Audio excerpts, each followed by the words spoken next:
Hi friends, എല്ലാവർക്കും നമസ്കാരം. എല്ലാവർക്കും നമ്മുടെ ചാനലിലേക്ക് സ്വാഗതം. അപ്പം നമുക്കറിയാം, ഇപ്പം നടന്നുകൊണ്ടിരിക്കുന്ന മെയിൻ ആയിട്ടുള്ള എക്സാമുകളാണ് LDC എക്സാമും ഇനി വരാനിരിക്കുന്ന LGS എക്സാമും. LGS എക്സാമിന്റെ പ്രീവിയസ് ക്വസ്റ്റ്യൻസ് ഒക്കെ നമ്മൾ 2 വീഡിയോ ആയിട്ട് ഓൾറെഡി ചെയ്തിട്ടുണ്ടായിരുന്നു. അപ്പോൾ ആ വീഡിയോയിൽ അതുമായിട്ട് ബന്ധപ്പെട്ട ഫാക്ടുകളും ഒക്കെ നമ്മൾ ഡിസ്കസ് ചെയ്തിട്ടുണ്ട്. കാണാത്തവരൊന്ന് പോയി ആ വീഡിയോ ഒന്ന് ചെക്ക് ചെയ്യുക. കാരണം ഇനി വരുന്ന LGS എക്സാമിന് ഏറ്റവും കൂടുതൽ നിങ്ങൾക്ക് ഹെൽപ്ഫുൾ ആയിട്ടുണ്ടാവുന്നതും ഇതുപോലുള്ള വീഡിയോസ് ആയിരിക്കും. ഏതൊക്കെയാണ് ക്വസ്റ്റ്യൻ വരുന്ന ഏരിയ എന്നൊക്കെ നമുക്ക് അതിലൂടെ മനസ്സിലാക്കാൻ പറ്റും. അത് മനസ്സിലാക്കിയ സമയത്താണ്, ആ ക്വസ്റ്റ്യൻ ചെയ്ത് വർക്ക്ഔട്ട് ചെയ്ത സമയത്താണ് നമ്മൾ വിവരാവകാശ കമ്മീഷന്റെതും മനുഷ്യാവകാശ കമ്മീഷന്റെതും ഒക്കെ ചോദ്യം വരുന്നതെന്ന് നമ്മൾ ശ്രദ്ധിച്ചത് അല്ലെ. അതുകൊണ്ടാണ് നമ്മൾ മനുഷ്യാവകാശ കമ്മീഷൻ ഓൾറെഡി ഒരു വീഡിയോ ആയിട്ട് ചെയ്തിട്ടുണ്ട്. കാണാത്തവരൊന്ന് പോയി കാണുക. ഇനി ഇന്നത്തെ ക്ലാസ്സിൽ നമ്മൾ ഡിസ്കസ് ചെയ്യുന്നത് വിവരാവകാശ കമ്മീഷന്റെ കാര്യങ്ങളൊക്കെയാണ്. അപ്പം LDC പരീക്ഷയ്ക്കാണെങ്കിൽ LGS പരീക്ഷയ്ക്കാണെങ്കിൽ ഇമ്പോർട്ടന്റ് ആയിട്ടുള്ള ഒരു ഏരിയ ആണ് വിവരാവകാശ കമ്മീഷൻ എന്ന് പറയുന്നത്. അപ്പൊ ഈ വിവരാവകാശ കമ്മീഷനെ കുറിച്ച് പറയുമ്പോൾ ജസ്റ്റ് വിവരാവകാശ നിയമത്തിന്റെ ഒരു LGS സ്റ്റുഡന്റ് അറിഞ്ഞിരിക്കേണ്ട ഒരു ബേസ് കാര്യങ്ങൾ നമ്മൾ ഒന്ന് പഠിക്കേണ്ടതായിട്ടുണ്ട്. ആ ഒരു ബേസ് കാര്യങ്ങൾ നമ്മൾക്ക് അറിയേണ്ടതായിട്ടുണ്ട്. കാരണം അതറിഞ്ഞാൽ മാത്രമേ നമുക്ക് വിവരാവകാശ കമ്മീഷനെ കുറിച്ച് മൊത്തമായിട്ടൊന്ന് പഠിക്കാൻ പറ്റുള്ളൂ. ഓക്കെ, അപ്പൊ ആ ഒരു ബേസ് കാര്യങ്ങൾ SCRT ബേസ് ചെയ്തിട്ടുള്ളതും പിന്നെ പ്രീവിയസ് ക്വസ്റ്റ്യൻ ബേസ് ചെയ്തിട്ടുള്ളതായിട്ടുള്ള കുറച്ച് ബേസ് LGS സ്റ്റുഡന്റിന്റെ ബേസ് കാര്യങ്ങളാണ് ആദ്യം വിവരാവകാശ നിയമത്തിൽ നമ്മൾ ഇവിടെ പറയുന്നത്. നിയമങ്ങൾ സെപ്പറേറ്റ് ആയിട്ട് തന്നെ LDക്കും ഡിഗ്രി ലെവലിനും വേണ്ട രീതിക്ക് നമുക്ക് സെപ്പറേറ്റ് ആയിട്ട് തന്നെ എല്ലാ വിവരാവകാശ നിയമം, മനുഷ്യാവകാശ നിയമം, ഗാർഹിക പീഡന നിരോധന നിയമമൊക്കെ സെപ്പറേറ്റ് ആയിട്ട് വീഡിയോ ആയിട്ട് തന്നെ ചെയ്യാം. അപ്പൊ നിങ്ങൾക്ക് പഠിക്കാനും കുറച്ചും കൂടെ ഈസി ആയിരിക്കും. നല്ല ഡെപ്തിൽ തന്നെ നമുക്ക് പഠിക്കാനും പറ്റും. ഓക്കെ, അപ്പൊ ഇന്നത്തെ ക്ലാസ്സിൽ നമ്മൾ വിവരാവകാശ നിയമത്തിന്റെ കാര്യങ്ങളാണ് ഡിസ്കസ് ചെയ്യുന്നത്. ഇതുവരെ നിങ്ങൾ ചാനൽ സബ്സ്ക്രൈബ് ചെയ്തില്ലെങ്കിൽ ചാനൽ സബ്സ്ക്രൈബ് ചെയ്യുക. PSC പഠിക്കുന്ന നിങ്ങൾക്ക് ഫ്രണ്ട്സിനൊക്കെ ആയിട്ട് ഇത് അയച്ചു കൊടുക്കുക. ഓക്കെ, അപ്പൊ നമുക്ക് ക്ലാസ്സിലേക്ക് കടന്നാലോ. വിവരാവകാശ കമ്മീഷൻ എന്താണ്? ഈ വിവരാവകാശ കമ്മീഷൻ എങ്ങനെയാണ് ഈ വിവരാവകാശ കമ്മീഷൻ രൂപീകരിച്ചത്? നോക്കിയേ, വിവരാവകാശ നിയമത്തിനെ അടിസ്ഥാനമാക്കിയിട്ടാണ് വിവരാവകാശ കമ്മീഷൻ രൂപീകരിച്ചത്. അതുകൊണ്ടാണ് ഇതിനൊരു സ്റ്റാറ്റ്യൂട്ടറി ബോഡി എന്ന് പറയുന്നത്. പാർലമെന്റ് പാസ്സാക്കിയ ഒരു നിയമത്തിന്റെ അടിസ്ഥാനത്തിൽ വരുന്ന ഒരു സ്ഥാപനത്തിന് നമ്മൾ എന്ത് വിളിക്കുന്നത്? സ്റ്റാറ്റ്യൂട്ടറി ബോഡി എന്ന് പറയുന്നത്. നേരെ മറിച്ച് ഭരണഘടനയിൽ ഇതിലൊരു ആർട്ടിക്കിളിൽ കൃത്യമായിട്ട് ഇതിനെ പറ്റി പറയുന്നുണ്ട്. നമ്മൾ അതിനെ ഭരണഘടനാ സ്ഥാപനം എന്നായിരുന്നു വിളിക്കുക. ഇത് പാർലമെന്റ് പാസ്സാക്കിയ ഒരു നിയമമാണ് ഇത് വിവരാവകാശ നിയമം. അതിനെ അടിസ്ഥാനമാക്കി വന്ന കമ്മീഷനാണ് ഇത് വിവരാവകാശ കമ്മീഷൻ എന്ന് പറയുന്നത്. നോക്കണേ, എന്തിനാ ഈ വിവരാവകാശ കമ്മീഷൻ വന്നിട്ടുള്ളത്? പൊതു അധികാര സ്ഥാപനങ്ങളുടെ, അതായത് ഈ ഗവൺമെന്റ് സ്ഥാപനങ്ങളുടെ അവരുടെ കയ്യിലുള്ള വിവരങ്ങൾ പൊതുജനങ്ങൾക്ക് ലഭ്യമാക്കാൻ വേണ്ടിയിട്ട്. അതായത് നമ്മളിപ്പോ നമ്മളുടെ ടാക്സ് നമ്മൾ കൊടുക്കുന്ന പൈസ കൊണ്ടാണ് ഗവൺമെന്റ് നമ്മളെ ഭരിക്കുന്നത് അല്ലെ. അപ്പൊ അവിടെ ഭരണം നടക്കുന്നത് ശരിയായിട്ടുള്ള രീതിയിലാണെന്നുള്ള നമുക്ക് ഉറപ്പുവരുത്തണ്ടേ. അപ്പൊ അവിടെ അഴിമതി നടക്കുന്നില്ല എന്നും അവിടുത്തെ കാര്യങ്ങളൊക്കെ സുതാര്യമായിട്ടാണ് നടക്കുന്നതെന്ന് ഉറപ്പുവരുത്താൻ വേണ്ടിയിട്ടുള്ള ഒരു നിയമമാണ് ഇത് വിവരാവകാശ നിയമം എന്ന് പറയുന്നത്. അത് ബാക്കിയുള്ള ആൾക്കാർക്ക് അതിനുള്ളിൽ എന്താ നടക്കുന്നത്, ആ ഓഫീസിനുള്ളിൽ എന്താ നടക്കുന്നതെന്ന് അറിയാൻ എല്ലാ പൗരന്മാർക്കും എന്തുണ്ട്? അവകാശമുണ്ട്. അതാണ് ഈ വിവരാവകാശം എന്ന് പറയുന്നത്. പൊതു അധികാര സ്ഥാപനങ്ങളുടെ പക്കലുള്ള അല്ലെങ്കിൽ അവരുടെ കയ്യിലുള്ള വിവരങ്ങൾ ഇന്ത്യയിലെ എല്ലാ പൗരന്മാർക്കും ലഭ്യമാക്കാൻ വേണ്ടിയിട്ടുള്ള നിയമമാണ് ഇതെന്ന് പറയുന്നത്. എന്ന ഉദ്ദേശത്തോടെ നിലവിൽ വന്ന നിയമമാണ് വിവരാവകാശ നിയമം. ഇനി ലോകത്തിൽ ആദ്യമായിട്ട് ഈ വിവരാവകാശ നിയമം പാസ്സാക്കിയ രാജ്യം ഏതാണ്? സ്വീഡൻ ആണ്. നോക്കിയേ, എപ്പോഴും LGS ബേസ് ആയിട്ട് ചോദ്യം വരുന്ന സമയത്ത് PSC ചോദിക്കുന്ന ഒരു കാര്യമാണ് ഇത്. നമ്മുടെ ജനാധിപത്യത്തിന്റെ സൂര്യ തേജസ് എന്നറിയപ്പെടുന്ന നിയമം ഏതാണ്? നമ്മുടെ ജനാധിപത്യത്തിന് സൂര്യ തേജസ് എന്നറിയപ്പെടുന്ന നിയമം വിവരാവകാശ നിയമമാണ്. ഏതാണ്? വിവരാവകാശ നിയമമാണ് നമ്മുടെ ജനാധിപത്യത്തിന്റെ സൂര്യ തേജസ് എന്നറിയപ്പെടുന്ന നിയമം. വിവരാവകാശ നിയമത്തിനെ കുറിച്ച് പറയുകയാണെങ്കിൽ 2005 ജൂൺ 15-നാണ്. എപ്പോഴാണ്? 2005 ജൂൺ 15-നാണ് വിവരാവകാശ നിയമം പാസ്സാക്കുന്നത്, പാർലമെന്റ് പാസ്സാക്കുന്നത്. എന്നാൽ ഇത് നിലവിൽ വരുന്നത് 2005 ഒക്ടോബർ 12-നാണ്. വിവരാവകാശ നിയമവും വിവരാവകാശ കമ്മീഷനും, കേന്ദ്ര വിവരാവകാശ കമ്മീഷനും നിലവിൽ വരുന്ന എപ്പോൾ തന്നെയാണ്? 2005 ഒക്ടോബർ 12-നാണ്. ഇനി ഈ വിവരാവകാശ നിയമം നിലവിൽ വരാൻ കാരണമായ സംഘടനയാണ് ഇത് MKSS എന്ന് പറയും, മസ്ദൂർ കിസാൻ ശക്തി സംഘടന. PSCക്ക് തന്നെ ചോദിച്ച് മടുത്തൊരു കാര്യമാണ് മസ്ദൂർ കിസാൻ ശക്തി സംഘടന. ഈ മസ്ദൂർ കിസാൻ ശക്തി സംഘടന രൂപീകരിച്ചത് എവിടെയാന്ന് വെച്ചാൽ അത് രാജസ്ഥാനിലാണ്. രാജസ്ഥാനിൽ അരുണ റോയ് രൂപീകരിച്ച ഒരു സംഘടനയാണ് ഇത്. അരുണ റോയ് രൂപീകരിച്ച സംഘടനയാണ് മസ്ദൂർ കിസാൻ ശക്തി സംഘടന എന്ന് പറയുന്നത്. ഓക്കെ, വിവരാവകാശ നിയമം പാസാക്കിയ ആദ്യ സംസ്ഥാനമാണ് തമിഴ്നാട്. വിവരാവകാശ നിയമം പാസാക്കിയ ആദ്യ സംസ്ഥാനം 1997 തന്നെ. അതായത് ഇന്ത്യ ഒട്ടുക്കും വിവരാവകാശ നിയമം വരുന്നതിന്റെ മുന്നേ തന്നെ എന്ത് ചെയ്തിട്ടുണ്ട്? തമിഴ്നാട്ടിൽ ഈ ഒരു കാര്യം പാസ്സാക്കിയിട്ടുണ്ട്. ഓക്കെ, അപ്പൊ 2005 ജൂൺ 15-നാണ് പാസ്സാക്കുന്നത്. ഒക്ടോബർ 12-ന് നിലവിൽ വരുന്നു. സംഘടന ഏതാണ്? മസ്ദൂർ കിസാൻ ശക്തി സംഘടന. ചിലപ്പോൾ ഈ മസ്ദൂർ കിസാൻ ശക്തി സംഘടന കംപ്ലീറ്റ് ആയിട്ട് ഓപ്ഷനിൽ ഉണ്ടാവില്ല, MKSS ഉണ്ടാവുള്ളൂ. നമ്മൾ നമ്മൾ മനസ്സിലാക്കി എടുക്കേണ്ടത് ഇത് ഉദ്ദേശിക്കുന്നത് എന്താണ്? മസ്ദൂർ കിസാൻ ശക്തി സംഘടനാണെന്ന്. നോക്കിയേ, നമ്മൾ പറഞ്ഞ കാര്യങ്ങൾ എന്തൊക്കെയാ? ഒന്ന്, 2005 ജൂൺ 15 പാസ്സാക്കി, ഒക്ടോബർ 12 നിലവിൽ വന്നു. മസ്ദൂർ കിസാൻ ശക്തി സംഘടന രാജസ്ഥാനിലാണ്. അരുണ റോയ് ആണ് ഇത് രൂപീകരിച്ചത്. വിവരാവകാശ നിയമം പാസ്സാക്കിയ ആദ്യ സംസ്ഥാനം ഏതാണ്? തമിഴ്നാടാണ്. ഇനി ഇതിൽ ഒപ്പുവെച്ച രാഷ്ട്രപതി, വിവരാവകാശ നിയമത്തിൽ ഒപ്പുവെച്ച രാഷ്ട്രപതി 2005 എന്നൊക്കെ പറയുമ്പോൾ രാഷ്ട്രപതി ആരാണ്? APJ അബ്ദുൽ കലാം ആണ്, അല്ലെ? ആ സമയത്തൊക്കെ പ്രധാനമന്ത്രി 2004 മുതൽ 2014 വരെ ആരായിരുന്നു പ്രധാനമന്ത്രി? നമ്മുടെ മൻമോഹൻ സിംഗ് ആണ്. അപ്പൊ ഒന്ന് ഓർത്തു വെക്കാം, മൻമോഹൻ സിംഗ് പ്രധാനമന്ത്രി ആയിരിക്കുന്ന സമയത്താണ് ഈ ഒരു നിയമം പാസ്സാക്കിയെന്നുള്ളത്. ഈ നിയമത്തിൽ ഒപ്പുവെച്ച രാഷ്ട്രപതി ആരാന്ന് ചോദിച്ചാൽ അത് APJ അബ്ദുൽ കലാം ആണ്. അത് നോക്കിയേ, SCERT ടെക്സ്റ്റിൽ പറഞ്ഞിട്ടുള്ള ഫാക്ടുകൾ. രാജസ്ഥാനിലെ മസ്ദൂർ കിസാൻ ശക്തി സംഘടന എന്ന സംഘടന നടത്തിയ പ്രവർത്തനങ്ങളാണ് വിവരാവകാശ നിയമനിർമ്മാണത്തിലേക്ക് നയിച്ചത്. ഇനി വിവിധ സംഘടനകളുടെയും സാമൂഹ്യ പ്രവർത്തകരുടെയും ഇടപെടലുകളും 2005 വിവരാവകാശം, ഇതൊക്കെ സ്റ്റേറ്റ്മെന്റ് ആയിട്ട് നിങ്ങൾ കാണണേ. ഓക്കെ, സംഭവം മെയിനായിട്ട് എഫേർട്ട് എടുത്ത ആര് തന്നെയാണ്? മെയിനായിട്ട് മുൻകൈ എടുത്തത് MKSS, അതായത് മസ്ദൂർ കിസാൻ ശക്തി സംഘടന ആണ്. അതിന്റെ കൂടെ ഇങ്ങനെ ഒരു സ്റ്റേറ്റ്മെന്റ് കൂടെ അവിടെ പറയുന്നുണ്ട്. എന്താ? വിവിധ സംഘടനകളുടെയും സാമൂഹ്യ പ്രവർത്തകരുടെയും ഇടപെടൽ കൊണ്ടാണ് 2005 ഇത് പാസ്സാക്കിയത്. ഇനി ഇത് രാജ്യത്തെ പൗരന്മാർക്കെല്ലാം വിവരങ്ങൾ അറിയാനുള്ള അവകാശം ഉറപ്പുവരുത്തുന്നു. അഴിമതി നിയന്ത്രിക്കുന്നതിനും ഉദ്യോഗസ്ഥർക്കിടയിൽ ഉത്തരവാദിത്ത ബോധമുണ്ടാക്കുന്നതിനും ഗവൺമെന്റിന്റെ പ്രവർത്തനങ്ങൾ സുതാര്യമാക്കുന്നതിനും ഇത് നിയമം ലക്ഷ്യമിടുന്നു. നോക്കണേ, ഇപ്പൊ വിവരാവകാശ നിയമത്തിന്റെ ലക്ഷ്യങ്ങൾ എന്തൊക്കെയാ SCERTയിൽ പറയുന്നത്? ഒന്ന്, അഴിമതി നിരോധിക്കുന്നത്. പിന്നെ രണ്ടാമത്തത് ഉദ്യോഗസ്ഥർക്കിടയിൽ ഉത്തരവാദിത്തം ബോധം കൊണ്ടുവരാൻ. പിന്നെ അടുത്തത് ഗവൺമെന്റിന്റെ പ്രവർത്തനങ്ങൾ കുറച്ചും കൂടെ സുതാര്യമാക്കാൻ. ഇതിനൊക്കെ വേണ്ടിയിട്ടാണ് എന്ത് വന്നത്? നമ്മുടെ വിവരാവകാശ നിയമം വന്നിട്ടുള്ളത്, അത് ലക്ഷ്യമിടുന്നത്. ഇത് കൂടാണ്ടോ പൊതുസ്ഥാപനങ്ങളുടെ കൈവശമുള്ള വിവരങ്ങൾ ആവശ്യപ്പെടുന്ന പക്ഷം പൗരന്മാർക്ക് കൊടുക്കുകയും വേണം. ക്ലിയർ അല്ലേ? ഇനി നോക്കാം വിവരാവകാശ നിയമത്തിന്റെ ബാക്കി കാര്യങ്ങൾ. വിവരാവകാശ നിയമത്തില് 2 ഷെഡ്യൂളാണുള്ളത്. എത്ര ഷെഡ്യൂളാണ്? 2 ഷെഡ്യൂളും പിന്നെ 6 അധ്യായവും. 2 ഷെഡ്യൂളും 6 അധ്യായവും 31 വകുപ്പുകളുമാണുള്ളത്. വിവരാവകാശ നിയമത്തില് 2 ഷെഡ്യൂളും 6 അധ്യായങ്ങളും 31 വകുപ്പുകളാണുള്ളത്. ഇനി ഈ വിവരാവകാശ നിയമത്തിന്റെ മുൻഗാമി എന്നറിയപ്പെടുന്ന നിയമമാണ് ഏത്? Freedom of information act. ഏതാണ്?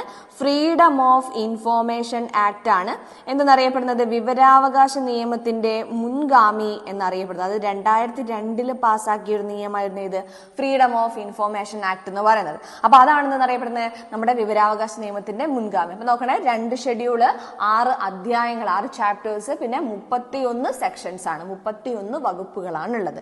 ഇനി ഈ വിവരാവകാശ നിയമം നമുക്കറിയാം. ഇപ്പം നമുക്ക് എന്തെങ്കിലും ഒരു പൊതുസ്ഥാപനത്തിൽ നിന്നോ ഏതെങ്കിലും ഒരു ഇപ്പം പോലീസ് സ്റ്റേഷനോ അല്ലെങ്കിൽ ഹോസ്പിറ്റലോ ഏതെങ്കിലും സ്കൂളോ അവിടെ നടക്കുന്ന ഒരു കാര്യത്തിനെ പറ്റിയിട്ട് അറിവ് കിട്ടണമെങ്കിൽ നമ്മൾ എന്ത് ചെയ്യണം? വിവരാവകാശ അപേക്ഷ കൊടുക്കണം. എന്നാലാണ് അതിനനുസരിച്ച് എന്ത് ചെയ്യുന്നത്? അതിന് റിപ്ലൈ ആയിട്ട് നമുക്ക് ഒരു മറുപടി എന്നോണാണ് അതിന്റെ ഉത്തരം ലഭിക്കുന്നത്. അപ്പൊ നമ്മൾ ആലോചിക്കുന്ന സമയത്ത് ഇതിലൊക്കെ ഓരോ ഉദ്യോഗസ്ഥർ വേണ്ടേ? ഇപ്പൊ ഓരോ ഓഫീസ് എടുത്ത് നോക്കിയാലും അതിലൊക്കെ 3 ഉദ്യോഗസ്ഥരുണ്ടാവും. ഒന്ന് ചീഫ് നമ്മുടെ പബ്ലിക് ഇൻഫർമേഷൻ ഓഫീസർ, പിന്നെ രണ്ടാമത്തത് assistant public information officer PIO, പിന്നെ APIO. മൂന്നാമത്തത് അപ്പലേറ്റ് ഓഫീസർ. ആരൊക്കെയാണ്? പബ്ലിക് ഇൻഫർമേഷൻ ഓഫീസർ ഉണ്ടാവും, പിന്നെ അസിസ്റ്റന്റ് പബ്ലിക് ഇൻഫർമേഷൻ ഓഫീസർ ഉണ്ടാവും, പിന്നെ ആരുണ്ടാവുക? അപ്പലേറ്റ് ഓഫീസർ ആണ് ഉണ്ടാവുക.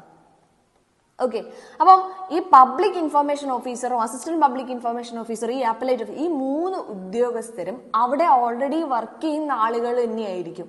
അതായത് ഇപ്പം ഒരു വില്ലേജ് ഓഫീസ് എടുക്കുകയാണെന്ന് വെച്ചാൽ ചിലപ്പോൾ വില്ലേജ് അവിടെയുള്ള മെയിൻ ആയിട്ടുള്ള വ്യക്തി ആയിരിക്കും, വില്ലേജ് ഓഫീസർ ആയിരിക്കും ചിലപ്പോൾ എന്ത് ചെയ്യുന്നത്? പബ്ലിക് ഇൻഫർമേഷൻ ഓഫീസറായിട്ട് ആ ഒരു സ്ഥാപനത്തിലുള്ളത്. ചിലപ്പോൾ അതിന്റെ താഴെ വർക്ക് ചെയ്യുന്ന ആളായിരിക്കും അസിസ്റ്റന്റ് പബ്ലിക് ഇൻഫർമേഷൻ ഓഫീസർ. അവിടെ തന്നെ വേറെ ഏതെങ്കിലും പോസ്റ്റ് വർക്കിൽ ചെയ്യുന്ന ഒരാളായിരിക്കും എന്ത്? Appellate officer. അതായത് ഇവർക്ക് അധികം പദവി കൊടുക്കുക ചെയ്യുന്നു. ഇപ്പൊ ഒരു സ്കൂൾ എടുക്കുകയാണെങ്കിൽ ചിലപ്പോൾ ഹെഡ് ടീച്ചർ ആയിരിക്കും അവിടുത്തെ പബ്ലിക് ഇൻഫർമേഷൻ ഓഫീസർ, അതിന്റെ താഴെ ടീച്ചർ ആയിരിക്കും അസിസ്റ്റന്റ് പബ്ലിക് ഇൻഫർമേഷൻ ഓഫീസർ. മനസ്സിലായില്ലേ? അതായത് ഇത് പ്രത്യേകമായിട്ടൊരു പദവിയൊന്നുമല്ല, അവിടെയുള്ള ഉദ്യോഗസ്ഥർക്ക് തന്നെ എന്ത് ചെയ്യുകയാണ്? ഒരു എക്സ്ട്രാ പദവി എന്നുള്ള രീതിയിൽ കൊടുക്കുകയാണ് ചെയ്യുന്നത്. ഇനി നമ്മൾ ഈ വിവരാവകാശ നിയമത്തിന്റെ കാര്യത്തിൽ ഇപ്പൊ നമുക്കൊരു സ്കൂളിൽ നിന്നാണ് എന്തെങ്കിലും ഒരു വിവരം കിട്ടേണ്ടതെന്ന് വെച്ചാൽ അപ്പൊ നമ്മൾ എവിടെ അപേക്ഷ കൊടുക്കേണ്ടത്? എവിടെയാണോ വിവരം ലഭിക്കേണ്ടത് ആ ഒരു സ്ഥാപനത്തിൽ തന്നെയാണ് നമ്മൾ എന്ത് ചെയ്യേണ്ടത്? അപേക്ഷ സമർപ്പിക്കേണ്ടത്. അപേക്ഷാ ഫീസ് എത്രയാണ് വരുന്നത്? അപേക്ഷാ ഫീ 10 രൂപയാണ് അപേക്ഷാ ഫീസ് വരുന്നത്. ഇത് ആർക്കില്ല? BPL-ന് ഈ ഒരു ഫീസ് ഇല്ല. ഓക്കെ, അപേക്ഷാ ഫീസ് വരുന്നത് 10 രൂപയാണ്. BPL-ന് ഈ ഫീസ് ഇല്ല. ഇനി അപേക്ഷ കൊടുക്കേണ്ട എങ്ങനെയാ? മുദ്രപത്രത്തിലൊക്കെയാണോ കൊടുക്കണ്ടേ? അല്ല, നമ്മൾ വെള്ളക്കടലാസിൽ സാധാരണ രീതിയിൽ അപേക്ഷ എഴുതുന്ന പോലെ അപേക്ഷയ്ക്ക് ഓരോരോ കാര്യത്തിനും ചോദ്യത്തിനൊക്കെ നമ്പർ ഇട്ടിട്ട്, എത്ര ചോദ്യങ്ങളാണുള്ളത് അതിനൊക്കെ നമ്പർ ഇട്ടിട്ട്, അതായത് നമുക്ക് അതിൽ മനസ്സിലാവുന്ന ഒരു കാര്യം എന്താ, ഒന്നിൽ കൂടുതൽ വിവരങ്ങൾ നമുക്ക് ആവശ്യപ്പെടാൻ പറ്റും. ഒറ്റ കാര്യം മാത്രമല്ല ഒരു അപേക്ഷയിൽ ആവശ്യപ്പെടാൻ, വേണമെങ്കിൽ നമുക്ക് ഓരോരോ ചോദ്യങ്ങളായിട്ട് ചോദിക്കാം. അതിന്റെ മറുപടി വരുന്ന സമയത്ത് ഓരോ ചോദ്യത്തിനും നേരെ അതിന്റെ ഉത്തരം എന്നോണായിരിക്കും ഇത് വരിക, അതിന്റെ മറുപടി വരിക. പിന്നെ ഏത് ഭാഷയിലാണ് നമ്മളിത് സമർപ്പിക്കുക? അപേക്ഷ സമർപ്പിക്കുന്നത് ഒന്നുകിൽ നമ്മുടെ ലോക്കൽ ലാംഗ്വേജ്, നമ്മുടെ ഇപ്പം ഇവിടെ നമ്മൾ പറയുകയാണെങ്കിൽ മലയാളം അല്ലെ, അതുപോലെ അല്ലെങ്കിൽ ഇംഗ്ലീഷിൽ, അല്ലെങ്കിൽ എന്ത് ചെയ്യാം ഇംഗ്ലീഷിൽ, അല്ലെങ്കിൽ ഹിന്ദിയിൽ. ഇതിലൊക്കെയാണ് എന്ത് ചെയ്യാൻ പറ്റുന്നത്, അതായത് ഇംഗ്ലീഷ്, ഹിന്ദി അല്ലെങ്കിൽ പ്രാദേശിക ഭാഷ, ഈ 3 ഭാഷയിലാണ് നമുക്ക് അപേക്ഷ സമർപ്പിക്കാൻ പറ്റുന്നത്. അപേക്ഷ ഫീസ് നമ്മൾ പറഞ്ഞു 10 രൂപയാണ്. വിവരങ്ങൾ ലഭിക്കേണ്ട സ്ഥാപനത്തിൽ തന്നെയാണ് എന്ത് ചെയ്യേണ്ടത്, അപേക്ഷ കൊടുക്കേണ്ടത്. അപേക്ഷ കൊടുക്കേണ്ടത് ആർക്കാണ്? നമ്മൾ 3 ഉദ്യോഗസ്ഥരുടെ പേര് പറഞ്ഞില്ലേ, അതിൽ ഒന്നുകിൽ പബ്ലിക് ഇൻഫർമേഷൻ ഓഫീസർക്ക് അല്ലെങ്കിൽ അസിസ്റ്റന്റ് പബ്ലിക് ഇൻഫർമേഷൻ ഓഫീസർക്ക്. ഇവർക്ക് 2 പേരിൽ ഒരാൾക്കാണ് എന്ത് ചെയ്യേണ്ടത്, നമ്മൾ അപേക്ഷ കൊടുക്കേണ്ടത്. ക്ലിയർ അല്ലേ? അപ്പൊ നോക്കാം, അപ്പലേറ്റ് ഓഫീസർ എന്ന് പറഞ്ഞാൽ അവരുടെ വേറൊരു ഉദ്യോഗസ്ഥൻ പറയുന്നുണ്ട്. അവരൊക്കെ എന്താണ്, അവിടെ അപ്പീലിന്റെ കാര്യങ്ങളൊക്കെയാണ് അവിടെ ആ ഒരു ഉദ്യോഗസ്ഥന്റെ ചുമതല എന്ന് പറയുന്നത്. അപ്പൊ നമ്മൾ അപേക്ഷയുടെ കാര്യങ്ങളൊക്കെയാണ് പറഞ്ഞത്. ഇനി നോക്കിയേ, നമ്മൾ പറഞ്ഞു വെള്ളക്കടലാസിലാണ് ഒന്നിൽ കൂടുതൽ വിവരങ്ങൾ അല്ലെ, ഒന്നിൽ കൂടുതൽ വിവരങ്ങൾ എന്ത് ചെയ്യാം ആവശ്യപ്പെടാന്നുള്ളത് ഓർമ്മിച്ചു വെക്കുക. ഇനി ഇത് അപേക്ഷ എന്തിനാണെന്നൊരു കാര്യം എന്ത് ചെയ്യാൻ പാടില്ല, നമ്മളോട് ചോദിക്കാനൊന്നും പാടില്ല. ക്ലിയർ അല്ലേ? അപ്പൊ നോക്കാം, വിവരാവകാശ നിയമത്തിൽ എന്തൊക്കെയാണ് നമ്മൾ പറഞ്ഞത്, 2 ഷെഡ്യൂള്, 6 അധ്യായങ്ങള്, 31 വകുപ്പുകളാണ്. വിവരാവകാശ നിയമത്തിന്റെ മുൻഗാമി എന്നറിയപ്പെടുന്ന നിയമമാണ് ഏത്, ഫ്രീഡം ഓഫ് ഇൻഫോർമേഷൻ ആക്ട് 2002. പിന്നെ നമ്മൾ വിവരാവകാശ നിയമത്തിന്റെ അപേക്ഷനെ കുറിച്ചാണ് പറയുന്നത്. വിവരങ്ങൾ ലഭിക്കേണ്ട സ്ഥാപനത്തിൽ തന്നെ അപേക്ഷ സമർപ്പിക്കുക. ഒന്നിൽ കൂടുതൽ വിവരങ്ങൾ ആവശ്യപ്പെടാൻ പറ്റും. അപേക്ഷ സമർപ്പിക്കേണ്ടത് ഒന്നുകിൽ പബ്ലിക് ഇൻഫർമേഷൻ ഓഫീസർക്ക് അല്ലെങ്കിൽ അസിസ്റ്റന്റ് പബ്ലിക് ഇൻഫർമേഷൻ ഓഫീസർക്ക്. വെള്ളക്കടലാസിലാണ്. അനുവദിച്ച ഭാഷകൾ ഏതൊക്കെയാ, ഇംഗ്ലീഷും ഹിന്ദിയും പിന്നെ അതത് സംസ്ഥാനത്തെ പ്രാദേശിക ഭാഷ. പിന്നെ ഫീസ് നമ്മൾ പറഞ്ഞു 10 രൂപയാണ്. അതാർക്കില്ല, BPL-നില്ല. ഇനി നോക്ക്, അപേക്ഷ സമർപ്പിക്കുന്നത് നമ്മൾ പറഞ്ഞു ഒന്നിക്കൽ പബ്ലിക് ഇൻഫർമേഷൻ ഓഫീസർ അല്ലെങ്കിൽ അസിസ്റ്റന്റ് പബ്ലിക് ഇൻഫർമേഷൻ ഓഫീസർ. ഇവർക്ക് രണ്ടാളിലും ആർക്കെങ്കിലും ഒരാൾക്കാണ് അപേക്ഷ കൊടുക്കുന്നത്. പബ്ലിക് ഇൻഫർമേഷൻ ഓഫീസർക്കാണെങ്കിൽ അവർ നമുക്ക് 30 ദിവസത്തിനകം, നമ്മൾ അപേക്ഷ സമർപ്പിച്ച് 30 ദിവസത്തിനകം ആ അപേക്ഷയുടെ മറുപടി തരണം. എന്നാ അസിസ്റ്റന്റ് പബ്ലിക് ഇൻഫർമേഷൻ ഓഫീസർക്കാണെങ്കിൽ അവരെത്ര ദിവസത്തിനകം, 35 ദിവസത്തിനകം. ഇതൊക്കെ കുറെ തവണ PSC ചോദിച്ചതാണേ. പബ്ലിക് ഇൻഫർമേഷൻ ഓഫീസർ ആണെങ്കിൽ 30 ദിവസം, പിന്നെ അസിസ്റ്റന്റ് പബ്ലിക് ഇൻഫർമേഷൻ ഓഫീസർ ആണെങ്കിൽ 35 ദിവസം. ഇനി ഈ ദിവസക്കണക്കൊന്നുമല്ല, നമുക്ക് പെട്ടെന്ന് കിട്ടേണ്ട ഒരു വിവരമാണ്. ഒരാളെ ജീവനെയോ അല്ലെങ്കിൽ അയാളുടെ സ്വാതന്ത്ര്യത്തിനോ ഒക്കെ ബാധിക്കുന്ന വിവരമാണെങ്കിൽ, പെട്ടെന്ന് കിട്ടേണ്ട വിവരങ്ങളാണെങ്കിൽ അതെന്ത് ചെയ്യണം, ഒരു വ്യക്തിയുടെ ജീവനെയോ സ്വത്തിനെയോ അല്ലെങ്കിൽ സ്വാതന്ത്ര്യത്തിനെയോ ബാധിക്കുന്ന കാര്യമാണെങ്കിൽ 48 മണിക്കൂറിനകം, അതായത് 2 ദിവസത്തിനകം എന്ത് ചെയ്യണം, വിവരം നൽകണം എന്നാണ് പറയുന്നത്. ക്ലിയർ അല്ലേ? അപ്പം ഇത്രയും കാര്യങ്ങൾ നോക്കി വെക്കുക. ഇനി വിവരം നൽകുന്നതിൽ വീഴ്ച വരുത്തിയാൽ, നമ്മൾ കൃത്യമായിട്ട് നമുക്ക് വിവരം നൽകുന്നതിലോ അല്ലെങ്കിൽ ആ ഒരു സമയപരിധിക്കുള്ളിൽ വിവരം നൽകുന്നതിലോ വീഴ്ച വരുത്തുന്ന ഉദ്യോഗസ്ഥനെതിരെ ഓരോ ദിവസവും മിനിമം ഒരു ചാർജ് പിഴ തുക എന്ന് പറയുന്നത് 250 രൂപയാണ്. അതിന്റെ മാക്സിമം എന്ന് പറയുന്നത്, രണ്ടും PSC ചോദിച്ചതാണ്, ഓരോ ദിവസവും 250 രൂപ മുതൽ 25,000 രൂപ വരെ. ഇതിനിടയിലുള്ള ഒരു പിഴ എന്ത് ചെയ്യാം, കമ്മീഷന് ചുമത്താൻ വേണ്ടി കൊണ്ട് പറ്റും. മനസ്സിലായില്ലേ? അപ്പം വിവരം നൽകുന്നതിൽ വീഴ്ച വരുത്തിയാൽ ആ വീഴ്ച വരുത്തുന്ന ഉദ്യോഗസ്ഥനെതിരെ വിവരം നൽകുന്നത് വരെ ഓരോ ദിവസവും എന്ത് ചെയ്യും, 250 രൂപ മുതൽ 25,000 രൂപ വരെയുള്ള മാക്സിമം സംഖ്യ പറഞ്ഞത് 25,000 രൂപയാണ്. അപ്പൊ അതിനിടയ്ക്കുള്ള ഒരു സംഖ്യ ചുമത്താൻ, പിഴ ചുമത്താൻ ആർക്ക് പറ്റും, നമ്മുടെ കമ്മീഷന് പറ്റും. ഇനി കൃത്യമായി വിവരം നൽകുന്നതിൽ വീഴ്ച വരുത്തുന്ന ഉദ്യോഗസ്ഥനെതിരെ ജാമ്യമില്ല അറസ്റ്റ് വാറണ്ട്, ഈ പിഴയുടെ കൂടെ തന്നെ ജാമ്യമില്ലാത്ത അറസ്റ്റ് വാറണ്ട് പുറപ്പെടുവിച്ച സംസ്ഥാനമാണ് ഏത്, അരുണാചൽ പ്രദേശ്. PYQ ആണ്, പ്രീവിയസ് ഇയർ ക്വസ്റ്റ്യൻ ആണ്. ഇതും ഓൾറെഡി എന്താണ് ചോദിച്ചിട്ടുള്ള ക്വസ്റ്റ്യൻ ആണ്. ക്ലിയർ അല്ലേ? അപ്പൊ അപേക്ഷയുടെ കാര്യങ്ങൾ നമ്മൾ പറഞ്ഞു, വകുപ്പുകളുടെ അധ്യായത്തിന്റെ കാര്യങ്ങൾ നമ്മൾ പറഞ്ഞു, പിന്നെ അപേക്ഷ മറുപടി നൽകുന്നതിൽ വീഴ്ച വരുത്തിയാലുള്ള കാര്യങ്ങൾ നമ്മൾ പറഞ്ഞു. ഇത് നമ്മുടെ SCERT ടെക്സ്റ്റ് ബുക്കിലുള്ള കാര്യമാണ്. ഇവിടെ നോക്കിയേ, ഒരു മോഡലാണ് കൊടുത്തിട്ടുള്ളത്. അപ്പൊ കുട്ടികൾക്ക് കുറച്ചും കൂടെ മനസ്സിലാവുന്നത് ഈ ഒരു മോഡൽ കാണുന്ന സമയത്തേക്ക്. ഇവിടെ കണ്ടോ നിങ്ങൾ, പ്രേക്ഷിതൻ, സ്വീകർത്താവ് എന്നൊക്കെ പറഞ്ഞിട്ടാണ് കൊടുത്തിട്ടുള്ളത്. ഇനി എത്ര ചോദ്യങ്ങൾ അവിടെ ചോദിച്ചു, 4 ചോദ്യങ്ങളായിട്ടാണ് ചോദിച്ചത്. ഒന്നാമത്തത്, ലൈബ്രറി പ്രവർത്തിക്കുന്നുണ്ടോ, പ്രവർത്തന സമയം എപ്പം മുതലാണ്, ലൈബ്രറിക്ക് ചുമതലക്കാരനുണ്ടോ, അതുപോലെയുള്ള കാര്യങ്ങളൊക്കെ. ഉത്തരം നോക്കി ഇവിടെ കണ്ടോ, ഓരോ ചോദ്യത്തിന്റെയും ഉത്തരം എന്നോണാണ് എന്ത് ചെയ്യുന്നത്, ഇവിടെ കൊടുക്കുന്നത്. ഇതുപോലെയാണ് നമ്മളിപ്പം PSCക്ക് പഠിക്കുക എന്നുള്ളതിനേക്കാളുപരി വിവരാവകാശ നിയമമൊക്കെ നമ്മൾ എന്ത് ചെയ്യണം, കുറച്ചും കൂടെ അറിഞ്ഞിരിക്കേണ്ട ഒരു കാര്യം. ഒരു പൗരൻ എന്ന നിലയിൽ നമ്മൾ അറിഞ്ഞിരിക്കേണ്ട ഒരു കാര്യമാണിത് അല്ലെ. അപ്പൊ ഇങ്ങനെയാണ് അപേക്ഷ കൊടുക്കുന്നത്, ഇങ്ങനെയായിരിക്കും നമുക്ക് മറുപടി ലഭിക്കുന്നത്. ഇനി എന്തൊക്കെയാ ഈ വിവരങ്ങൾ എന്ന് പറയുന്നത്? SCERT ടെക്സ്റ്റ് ബുക്കിൽ കൃത്യമായിട്ട് എന്ത് ചെയ്തിട്ടുണ്ട്, ഒരു പേജിൽ എന്തൊക്കെയാണ് വിവരങ്ങൾ എന്നുള്ളത് കൊടുത്തിട്ടുണ്ട്. അത് നമ്മൾ പഠിച്ചിരിക്കണം, പഠിക്കാതെ നിവൃത്തിയില്ല. എന്തൊക്കെയാ വിവരങ്ങൾ എന്ന് പറഞ്ഞാൽ ഗവൺമെന്റ് ഓഫീസുമായി ബന്ധപ്പെട്ട എല്ലാ കാര്യങ്ങളും, ഫയലുകൾ, രേഖകൾ, പ്രമാണങ്ങൾ, സർക്കുലർ, മെമ്മോ, പിന്നെ ഉപദേശങ്ങൾ, കരാറുകൾ, റിപ്പോർട്ടുകൾ, സ്റ്റാറ്റിക് കണക്ക്, സ്ഥിതിവിവര കണക്കുകൾ, ലോഗ് ബുക്ക്. ഇത് കൂടാതെ നമ്മളങ്ങ് വിട്ടുകളയുന്ന കാര്യങ്ങൾ എന്തൊക്കെയാ? പത്രക്കുറിപ്പ്. നമ്മൾ വിചാരിക്കും ഇതൊന്നും എന്തിൽ വരില്ല, വിവരങ്ങളിൽ വരില്ല. പിന്നെ അതുപോലെ തന്നെ സാമ്പിളുകൾ, ഇതൊക്കെ ഗവൺമെന്റ് ഓഫീസുമായിട്ട് ബന്ധപ്പെട്ട കാര്യങ്ങളാണ്. പിന്നെ മാതൃകകൾ, ഇലക്ട്രോണിക് രൂപത്തിൽ കൈവശം വെച്ചിരിക്കുന്ന വിവരങ്ങൾ, ഇമെയില്, പൊതു അധികാരികൾക്ക് ലഭ്യമാകുന്ന സ്വകാര്യ സ്ഥാപനത്തെ സംബന്ധിച്ചുള്ള വിവരങ്ങൾ, ഇതൊക്കെ എന്തിൽ ഉൾപ്പെടുന്നതാണ്? നമ്മുടെ വിവരങ്ങൾ എന്ന് പറഞ്ഞ കാറ്റഗറിയിൽ ഉൾപ്പെടുന്നതാണ്. ഒന്നുകൂടെ നോക്കുക, ഗവൺമെന്റ് ഓഫീസുമായിട്ട് ബന്ധപ്പെട്ട ഫയലുകൾ, മെമ്മോകൾ, അല്ലെ, സർക്കുലറുകൾ, ഉത്തരവുകൾ, ഉപദേശങ്ങൾ, എല്ലാ കാര്യങ്ങളും. അതിൽ നിങ്ങൾ നോക്കേണ്ട കാര്യം പത്രക്കുറിപ്പുകൾ, പിന്നെ ഇമെയിലുകൾ, ഇലക്ട്രോണിക് രൂപത്തിലുള്ള വിവരങ്ങൾ, ഇതൊക്കെ അണ്ടർലൈൻ ചെയ്തിട്ട് തന്നെ പഠിക്കാം. ഓക്കെ. പിന്നെ അതേപോലെ തന്നെ പൊതു അധികാരികൾക്ക് ലഭ്യമാകുന്ന മറ്റ് സ്വകാര്യ സ്ഥാപനത്തെ സംബന്ധിച്ച വിവരങ്ങൾ, ഇതൊക്കെ എന്തിൽ വരുന്നതാണ്? വിവരങ്ങളുടെ കാറ്റഗറിയിൽ വരുന്നതാണ്. എന്നാൽ ഇതിലൊരു എക്സെപ്ഷൻ പറയുന്നുണ്ട്.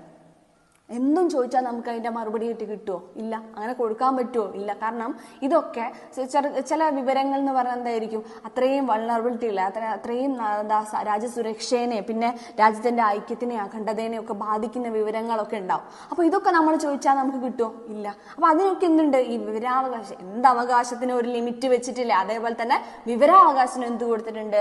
ഒരു പരിധി കൊടുത്തിട്ടുണ്ട്. എന്ത് ചെയ്യാൻ പറ്റില്ല? രാജ്യസുരക്ഷേനെയും പിന്നെ അഖണ്ഡതേനെയും ബാധിക്കുന്ന വിവരങ്ങള്, കോടതിയുടെ പരിഗണനയുള്ളവ, പിന്നെ വ്യക്തികളുടെ ജീവനും സുരക്ഷയ്ക്കും ഭീഷണിയാവുന്ന വിവരങ്ങൾ, ഇതൊന്നും എന്ത് ചെയ്യില്ല ഒരു വ്യക്തി, ഇപ്പം നമ്മൾ ഇപ്പം ആർമിനെ കുറിച്ചുള്ള എന്തെങ്കിലും വിവരങ്ങളോ അല്ലെങ്കിൽ നമ്മുടെ രാജ്യസുരക്ഷയെ ബാധിക്കുന്ന എന്തെങ്കിലും വിവരങ്ങളോ ആയിട്ട് ബന്ധപ്പെട്ട് ഒരു അപേക്ഷ സമർപ്പിക്കുന്ന വെച്ചാൽ അവർക്കത് ഡിനൈ ചെയ്യാം, അല്ലെ, അവർക്ക് അതിന് മറുപടി തരാതിരിക്കാം. കാരണം എന്താ? ഇതിൽ കൃത്യമായിട്ട് പറയുന്നുണ്ട് ഇതൊന്നും എന്ത് ചെയ്യേണ്ട ആവശ്യമില്ല, വിവരങ്ങൾ വെളിപ്പെടുത്തേണ്ടതില്ല എന്ന് പറയുന്നുണ്ട്. ഓക്കെ. ഇനി നോക്കിയേ, കേന്ദ്ര സംസ്ഥാനങ്ങളിലെ പ്രധാന സേനകളെയും രഹസ്യാന്വേഷണ വിഭാഗങ്ങളെയും ഒക്കെ എന്ത് ചെയ്തിട്ടുണ്ട്? ഈ നിയമത്തിൽ നിന്ന് ഒഴിവാക്കിയിട്ടുണ്ട്. അതും എന്ത് സ്വഭാവത്തിന്? ഈ രാജ്യസുരക്ഷേനൊക്കെ മാനിച്ചുകൊണ്ടാണ് ഇതിനെ ഒഴിവാക്കിയിട്ടുള്ളത്. കൃത്യമായിട്ട് നോക്കിയൊക്കെ SCERT പറയുന്ന ഫാക്റ്റ് ആണ്. ഓക്കെ. ഇനി നോക്കിയേ നിങ്ങള്, വിവരാവകാശ കമ്മീഷന്റെ കാര്യമാണ് ഇനി പറയുന്നത്. വിവരാവകാശ കമ്മീഷൻ, അല്ലെ, 2005 വിവരാവകാശ നിയമം പാസ്സാക്കുന്നത്. ഒക്ടോബർ 12 വിവരാവകാശ നിയമം നിലവിൽ വരുന്നത്. അന്ന് തന്നെയാണ് എന്തും വന്നത്? കേന്ദ്ര വിവരാവകാശ കമ്മീഷനും നിലവിൽ വന്നത്. കേന്ദ്ര വിവരാവകാശ കമ്മീഷൻ നിലവിൽ വന്ന എപ്പോഴാണ്? 2005 ഒക്ടോബർ 12. ഇനി ഈ വിവരാവകാശ കമ്മീഷൻ എന്ന് പറയുന്നത് ഒരു സ്റ്റാറ്റ്യൂട്ടറി ബോഡിയാണ്, അല്ലെ. സ്റ്റാറ്റ്യൂട്ടറി ബോഡി എന്ന് പറയാൻ കാരണം എന്താ? പാർലമെന്റ് പാസ്സാക്കിയ ഒരു നിയമത്തിന്റെ അടിസ്ഥാനത്തിൽ വന്നിട്ടുള്ള ഒരു സ്ഥാപനമായതുകൊണ്ടാണ് നമ്മൾ സ്റ്റാറ്റ്യൂട്ടറി ബോഡി എന്ന് പറയുന്നത്. അത് മാത്രമല്ല, ഇതൊരു ക്വാസി ജുഡീഷ്യൽ ബോഡിയാണ്. ജുഡീഷ്യൽ ബോഡി അല്ല, ക്വാസി ജുഡീഷ്യൽ. ജുഡീഷ്യൽ ബോഡി എന്ന് പറഞ്ഞാൽ എന്താ? കോടതികളൊക്കെയാണ് ജുഡീഷ്യൽ ബോഡി എന്ന് പറയുന്നത്. എന്നാൽ ക്വാസി ജുഡീഷ്യൽ എന്ന് പറഞ്ഞാലോ അർദ്ധ നീതിന്യായം എന്ന് വേണേ പറയാം. അതായത് നീതിന്യായ വിഭാഗത്തിന്റെ അത്രയും അധികാരങ്ങളില്ല, എന്നാൽ കുറച്ചൊക്കെ നീതിന്യായ വിഭാഗത്തിന്റെ അധികാരങ്ങളുണ്ട്. നമുക്ക് അധികാരങ്ങളും ചുമതലകളും ഡിസ്കസ് ചെയ്യുന്ന സമയത്ത് പറയാം. ഇനി ഇതിന്റെ ആസ്ഥാനം എവിടെയാ വരുന്നത്? CIC ഭവനാണ്. CIC ഭവൻ എവിടെ? ന്യൂഡൽഹിയിലെ CIC ഭവനാണ് ഇതിന്റെ ആസ്ഥാനം വരുന്നത്. ഇനി വിവരാവകാശ നിയമത്തിൽ നമ്മൾ പറഞ്ഞു 31 വകുപ്പുകളുണ്ട്. 6 അധ്യായങ്ങളും 2 ഷെഡ്യൂളും പിന്നെ 31 വകുപ്പുകളുണ്ട്. അതിലെ വകുപ്പ് 12 പ്രകാരമാണ്. ഏത് പ്രകാരമാണ്? വകുപ്പ് 12 പ്രകാരമാണ് കേന്ദ്ര വിവരാവകാശ കമ്മീഷൻ രൂപീകരിച്ചിട്ടുള്ളത്. ഇനി നോക്കിയേ, എന്തൊക്കെ കാര്യങ്ങളാണ് നമ്മൾ പറഞ്ഞിട്ടുള്ളത്? 2005 ഒക്ടോബർ 12 നിലവിൽ വന്നത്, അല്ലെ. സ്റ്റാറ്റ്യൂട്ടറി ബോഡിയാണ്, ക്വാസി ജുഡീഷ്യൽ ബോഡിയാണ്. ആസ്ഥാനം ഏതാ? CIC ഭവൻ. എന്താ ഈ CIC എന്ന് പറയുന്നത്? സെൻട്രൽ ഇൻഫോർമേഷൻ കമ്മീഷൻ ഭവനാണ്. സെൻട്രൽ ഇൻഫോർമേഷൻ കമ്മീഷൻ ഭവൻ, അതാണ് CIC എന്ന് പറയുന്നത്. എവിടെയാണ് സ്ഥിതി ചെയ്യുന്നത്? ന്യൂഡൽഹി. വിവരാവകാശ നിയമത്തിലെ വകുപ്പ് 12 പ്രകാരമാണ് എന്ത് ചെയ്യുന്നത്? രൂപീകരിച്ചിട്ടുള്ളത്. ഇനി അംഗങ്ങളുടെ കാര്യം നോക്കാം. അംഗങ്ങളിൽ ഒരു ചീഫ് കമ്മീഷണറും ഒരു മുഖ്യ വിവരാവകാശ കമ്മീഷണറും പിന്നെ 10 കൂടാത്ത അല്ലെങ്കിൽ 10 കവിയാത്ത. ഓക്കെ. എന്താ ഇതിന്റെ അർത്ഥം? 10 കൂടാത്ത എന്ന് പറഞ്ഞാൽ എന്തായിരിക്കണം? മാക്സിമം 10. അതിൻ്റെ ഉള്ളിലാവാം, 7 അംഗങ്ങളാവാം, 6 അംഗങ്ങളാവാം, 5 അംഗങ്ങളാവാം, ഒന്നും കുഴപ്പമില്ല.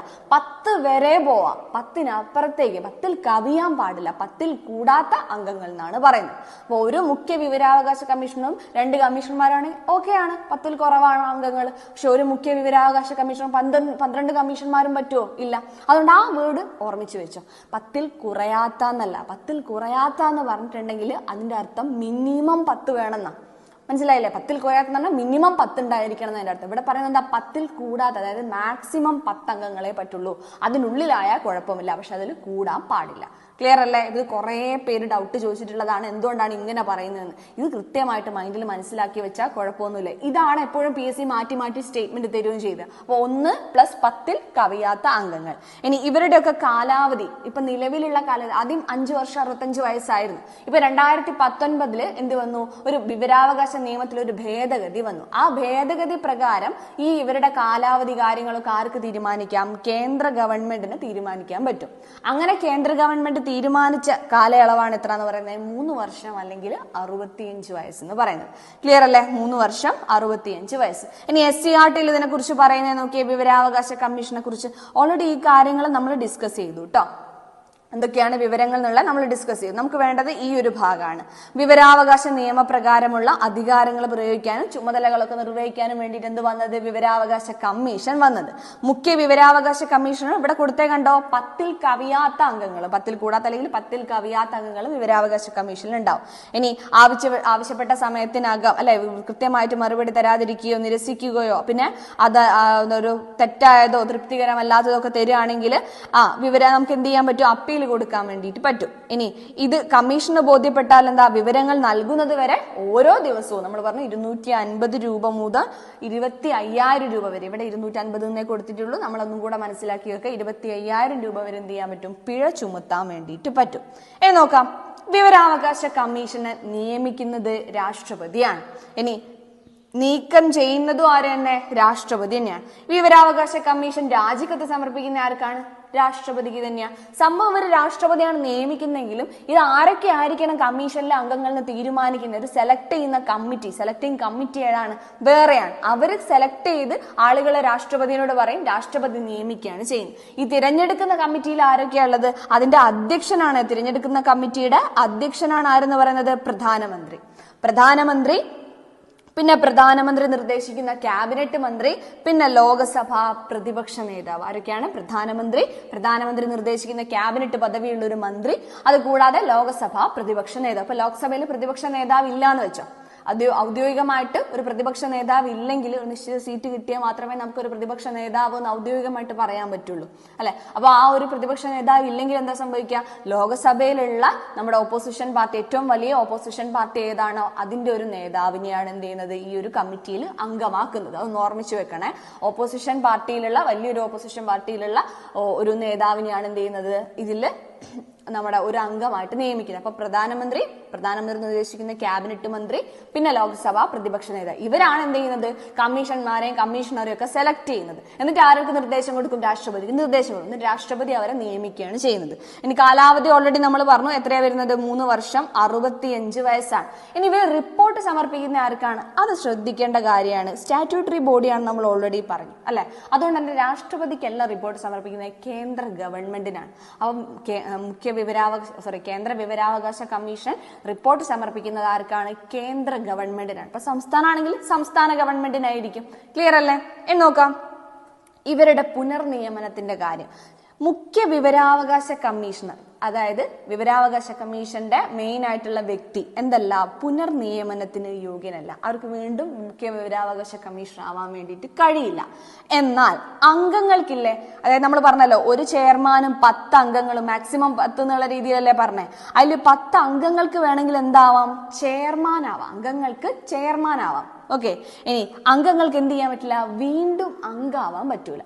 ഓക്കെ. അപ്പൊ ചെയർമാന് പുനർനിയമനത്തിന് യോഗ്യനല്ല. അംഗങ്ങൾക്ക് വീണ്ടും അംഗമാവാൻ പറ്റില്ല, പക്ഷെ ചെയർമാൻ ആവാൻ പറ്റും. എന്നാൽ ഈ ഒരു അംഗം ചെയർമാൻ ആവുകയാണെങ്കിൽ, അംഗം ചെയർമാനായി നിയമിക്കപ്പെട്ടാൽ അംഗമായിട്ടും ചെയർമാനായിട്ടും ഒക്കെ കൂടെ ഇവരുടെ മാക്സിമം കാലാവധി എത്ര വരെ പറ്റുള്ളൂ? 5 വർഷം വരെ പറ്റുള്ളൂ. ഒന്നുകൂടെ പറഞ്ഞുതരാം. അംഗത്തിന് ചെയർമാൻ ആവാന്ന് പറഞ്ഞു. ഈ അംഗം ചെയർമാൻ ആവുകയാണെങ്കിൽ അംഗമായിട്ടും ചെയർമാനായിട്ടും ഇവരുടെ മൊത്തം കാലാവധി എത്ര വർഷത്തോളേ പറ്റുള്ളൂ? 5 വർഷമേ പറ്റുള്ളൂ എന്നുള്ളത് കൃത്യമായിട്ട് ഓർമ്മിച്ച് വെക്കുക. അപ്പൊ അംഗത്തിന്റെ കാലാവധി ചോദിക്കുകയാണെങ്കിൽ 3 വർഷം 65 വയസ്സ് തന്നെ, ഒരു തരത്തിലുള്ള ഡൗട്ടും ഇല്ല. എന്നാൽ പുനർനിയമനത്തിന്റെ കാര്യം വരുന്ന സമയത്താണ് ഈ ഒരു 5 വർഷ കണക്ക് വരുന്നത് എന്നുള്ളത് ഓർമ്മിച്ച് വെക്കുക. പിന്നെ കാലാവധി ചില ടെക്സ്റ്റ് ബുക്കുകളിലൊക്കെ ചില ആളുകൾ 5 വർഷം 65 വയസ്സെന്ന് കാണുന്നുണ്ട്. അതൊക്കെ 2019 ഭേദഗതിക്ക് മുന്നേ ഉള്ള കാര്യങ്ങളാണ്. ഇപ്പൊ നിങ്ങൾ വിവരാവകാശ നിയമം എടുത്ത് 2005 നിയമം എടുത്ത് നോക്കുകയാണെങ്കിൽ ചിലപ്പോൾ അതിനകത്ത് കമ്മീഷന്റെ കാര്യങ്ങളൊക്കെ പറയുന്നതിൽ 5 വർഷം 65 വയസ്സെന്നുണ്ടാവാം. പിന്നെ വന്ന ഭേദഗതിയിലാണ് എന്ത് ചെയ്തത്, ഇത് മാറ്റിയിട്ടുള്ളത്. ഓക്കെ, ഇനി നോക്കാം ഇവരെ നീക്കം ചെയ്യാനുള്ള കാരണങ്ങൾ. വിവരാവകാശ കമ്മീഷനെ സ്ഥാനത്ത് നിന്ന് നീക്കം ചെയ്യാനുള്ള കാരണം. ഒന്നാമത്തെ കാര്യം എന്ന് പറഞ്ഞാൽ പാപ്പരായാലും, അതായത് അവർക്ക് കൃത്യമായിട്ട് എന്താ പണമൊന്നും അല്ലെങ്കിൽ അവരുടെ ആസ്തിനേക്കാളും കൂടുതൽ ബാധ്യതകൾ, ഇവർക്ക് തീർക്കാൻ പറ്റാത്ത ബാധ്യതകൾ വരിക. അപ്പം ഇതുപോലുള്ള ആൾക്കാരൊക്കെ ഇതുപോലെ ഒരു റെപ്യൂട്ടഡ് ആയിട്ടുള്ള പൊസിഷനിൽ ഇരിക്കുമ്പോൾ അവരൊക്കെ അഴിമതി കാണിക്കാൻ ചാൻസ് കൂടുതലായിരിക്കും. അതുകൊണ്ട് തന്നെ പാപ്പരായാൽ എന്ത് ചെയ്യുന്നു, ഇവരെ ഇതിൽ നിന്ന് ഒഴിവാക്കുന്നു. ഇനി ആദായപരമായിട്ടുള്ള മറ്റേതെങ്കിലും ജോലിയിൽ ഏർപ്പെട്ടാൽ, നമുക്കറിയാവുന്ന കാര്യമാണ്, ഒരു ഉദ്യോഗത്തിൽ ഇരിക്കുമ്പോൾ മറ്റാദായപരമായിട്ടുള്ള ജോലിയിൽ ഏർപ്പെടാൻ വേണ്ടി കഴിയൂല. ഇനി അടുത്തത് സദാചാര ലംഘന കുറ്റത്തിന് ശിക്ഷിക്കപ്പെട്ടു എന്ന് ആർക്ക് ബോധ്യമായാലും, രാഷ്ട്രപതിക്ക് ബോധ്യമായാലും, എന്തെങ്കിലും ഇതുപോലുള്ള ശിക്ഷകളൊക്കെ കിട്ടി എന്നുള്ളത് രാഷ്ട്രപതിക്ക് ബോധ്യമായാലും, ഇതൊക്കെ നമ്മളെ ഒരു ഫേസിനെ ബാധിക്കുന്ന വിഷയമാണ് കമ്മീഷന്റെ, അല്ലെ? ഇനി ഔദ്യോഗിക പദവിയെ ബാധിക്കുന്ന തരത്തിൽ സാമ്പത്തികപരമായോ മറ്റെന്തെങ്കിലും ആർജിച്ചാൽ, അതായത് നേരത്തെ പറഞ്ഞ കാര്യം തന്നെ. ഇനി അടുത്ത കാര്യം നോക്കിയാൽ പെരുമാറ്റ ദൂഷ്യം, കഴിവില്ലായ്മ. ഇതുപോലുള്ള കാര്യത്തിലൊക്കെ ഇവരെ പുറത്താക്കുകയാണെങ്കിൽ, അതായത് പെരുമാറ്റ ദൂഷ്യം, കഴിവില്ലായ്മ തുടങ്ങിയിട്ടുള്ള എന്താ ക്യാപ്പബിലിറ്റി ഇല്ല എന്നൊക്കെ തോന്നിയിട്ട് ഇവരെ പുറത്താക്കുകയാണെങ്കിൽ ഈ ഒരു വിഷയത്തിന്റെ മുകളിൽ സുപ്രീം കോടതിയിൽ ഒരു അന്വേഷണം നടത്തുന്നതാണ്.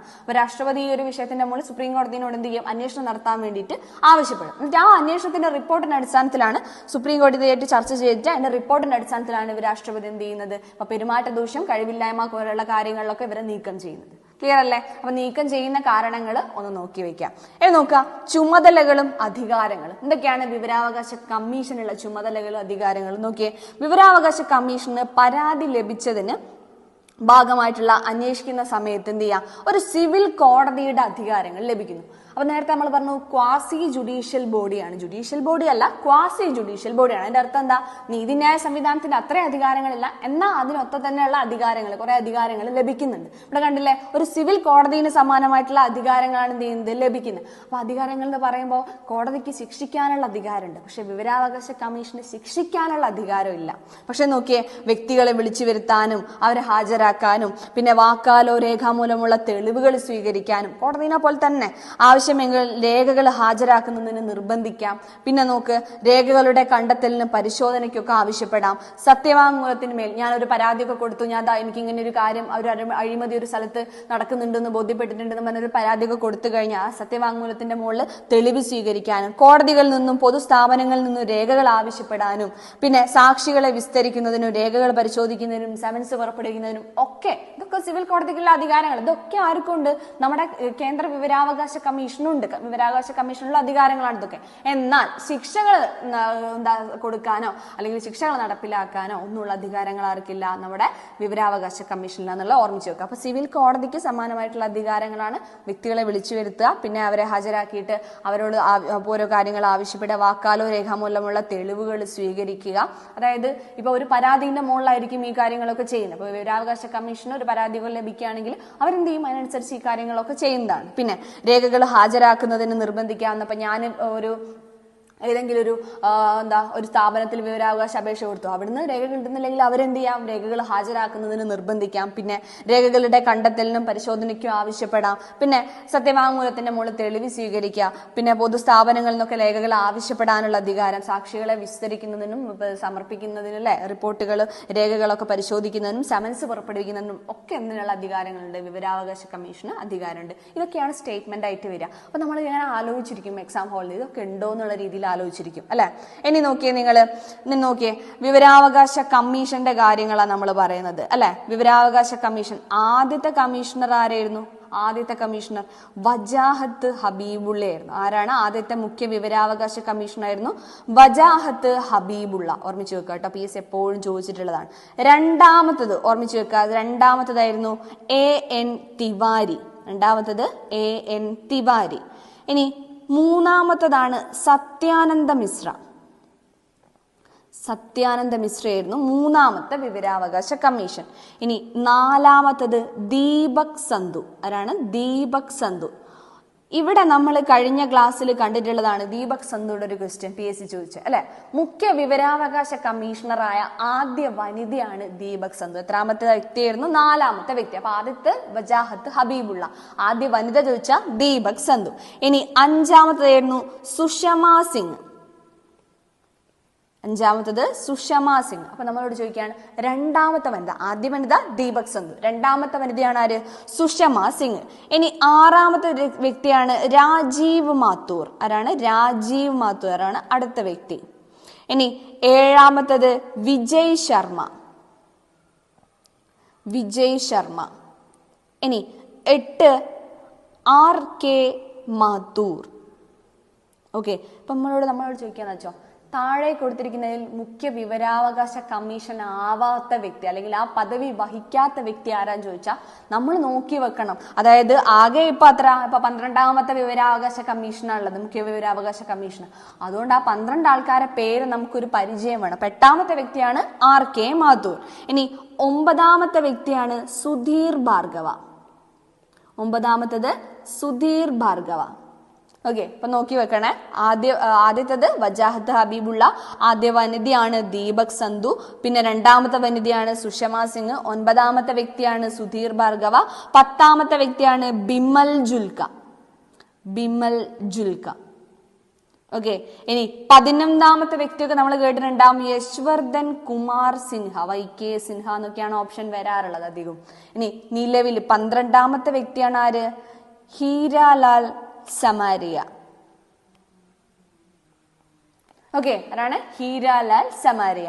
ഓക്കെ. അപ്പൊ നമ്മളോട് ചോദിക്കുകയാണെങ്കിൽ ആദ്യത്തെ വ്യക്തി ചോദിച്ചാൽ വജാഹത്ത് ഹബീബുള്ള, ആദ്യ വനിത ചോദിച്ചാൽ ദീപക് സന്ധു, രണ്ടാമത്തെ വനിത ചോദിച്ചാൽ സുഷമ സിംഗ്, നിലവിൽ ആരാന്ന് ചോദിച്ചാൽ ഹീരാലാൽ സമാരിയ. ഓക്കെ. നോക്കണേ. ആദ്യ കമ്മീഷണർ, രണ്ടാമത്തെ AN തിവാരി, ആദ്യ വനിത ദീപക് സന്ധു, രണ്ടാമത്തെ വനിത സുഷമ സിംഗ്, നിലവിൽ ഹീരാലാൽ സമാരിയ. പിന്നെ നമ്മളെ പറഞ്ഞു കഴിഞ്ഞു 12 വ്യക്തികളുടെ പേരും അല്ലെ, 12 ആളുകളുടെ പേരും ഓർമ്മിച്ചു വെക്കുക. ആരൊക്കെയാണ് 12 ആളുകൾ എന്നുള്ളത് ജസ്റ്റ് ഒരു പരിചയം ഉണ്ടായാൽ മതി പേര്. കാരണം കേൾക്കുന്ന സമയത്ത് നമുക്ക് ഓപ്ഷൻ പിക്ക് ചെയ്തെടുക്കാൻ പറ്റിയാൽ മതി. ബൈ ഹാർട്ട് ഇങ്ങനെ എല്ലാ പേരും പഠിച്ചു വെക്കണം എന്നൊന്നുമില്ല. എത്രാമത്തെ ആളാരാന്നൊന്നും ചോദിക്കൂല. പക്ഷെ ചോദിക്കുന്ന സമയത്ത് ഇതിൽ അംഗമാവാത്ത അല്ലെങ്കിൽ അതിൽ കമ്മീഷണർ ആവാത്ത ഈ പദവി വഹിക്കാത്ത ആരെയുള്ളതെന്ന് ചോദിച്ചാൽ നമുക്ക് കിട്ടണം.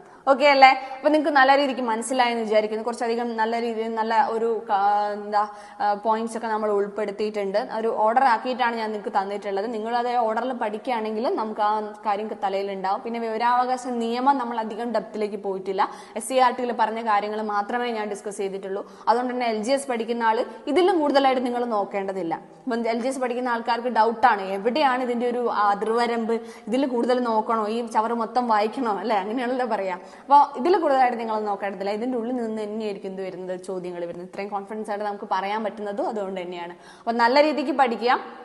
ഇനി വരുന്ന എക്സാമുകളൊക്കെ നല്ലവണ്ണം അറ്റൻഡ് ചെയ്യുക. പിന്നെ പഠിക്കുന്ന സമയത്ത് തന്നെ ഓരോ തവണയും പഠിച്ച കാര്യങ്ങൾ റിവിഷൻ ചെയ്യാനും കൂടെ ശ്രദ്ധിക്കുക. റിവിഷനാണ് നമ്മുടെ ഏറ്റവും ബെസ്റ്റ് ആയിട്ടുള്ള ഒരു പഠിക്കാനുള്ള ഐഡിയ എന്ന് പറയുന്നത്. പഠിച്ചു പോകുന്നതിന്റെ കൂട്ടത്തിൽ തന്നെ പണ്ട് പഠിച്ച അല്ലെങ്കിൽ മുന്നേ പഠിച്ച കാര്യങ്ങൾ റിവിഷൻ കൂടെ ചെയ്യും. അപ്പോൾ വിവരാവകാശ കമ്മീഷൻ എന്നുള്ള ഈ ഒരു ഭാഗം നിങ്ങൾക്ക് മനസ്സിലായി എന്ന് വിചാരിക്കുന്നു.